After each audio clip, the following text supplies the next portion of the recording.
গেল সোমবার থেকে লেবাননে আগ্রাসন শুরু করে দখলদার ইসরায়েল। শুক্রবার রাতভর দেশটির রাজধানী বৈরুতে দফায় দফায় হামলা চালায় দেশটি।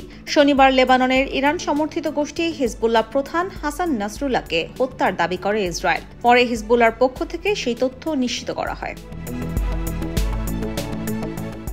আন্তর্জাতিক গণমাধ্যমগুলো বলছে, নিহত হওয়ার আগে হিজবুল্লাহর সদর দফতর কিংবা তার পাশের ভবনে অবস্থান করছিলেন নাসরুল্লাহ।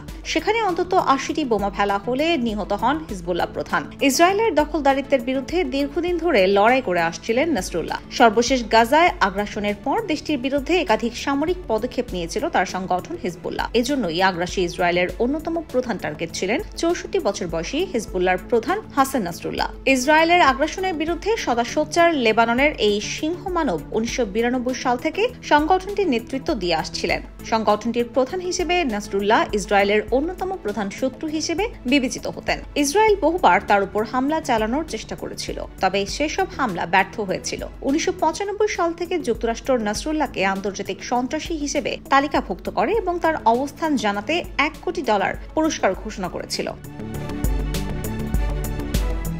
নাসরুল্লাহ ১৯৬০ সালে লেবাননের দক্ষিণাঞ্চলের বাজারিয়া গ্রামে জন্মগ্রহণ করেন। তিনি ফাতিমা ইয়াসিন নামে এক নারীর সঙ্গে বিবাহ বন্ধনে আবদ্ধ হন এবং তাদের সংসারে ৫টি সন্তান রয়েছে। নাসরুল্লাহর বড় ছেলে হাদি ১৯৯৭ সালে ইসরায়েলি বাহিনীর সঙ্গে লড়াইয়ে নিহত হন।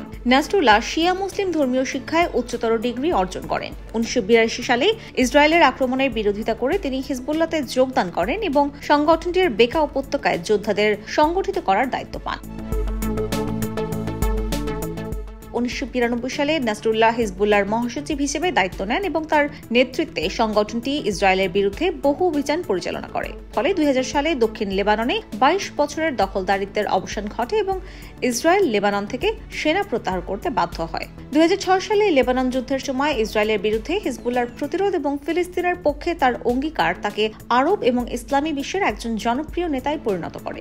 তবে সিরিয়ার গৃহযুদ্ধে বাশার আল আসাদকে হিজবুল্লাহর সমর্থনের কারণে তার সেই জনপ্রিয়তায় কিছুটা ভাটা পড়ে। ফিলিস্তিনি স্বাধীনতাকামী আন্দোলন এবং হামাসের সমর্থনে দক্ষিণ লেবাননে নতুন ফ্রন্ট খোলার ঘোষণার পর বিশ্বব্যাপী তার অবস্থান আবারও শক্তিশালী হয়।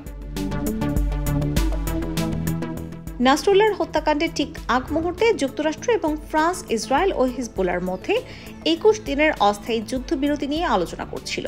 তার মৃত্যু লেবানন ও গাজা উভয় ক্ষেত্রেই কূটনৈতিক সমাধানের পথ সুগম করতে পারে বলে মনে করছেন বিশ্লেষকরা। নাসরুল্লাহর নিহতের সংবাদ হিজবুল্লাহ এবং তার অনুসারীদের যেমন শোকের সাগরে নিমজ্জিত করেছে, তেমনি এই ঘটনা মধ্যপ্রাচ্যের উত্তেজনাকে আরও বাড়িয়ে তুলতে পারে বলে মনে করা হচ্ছে।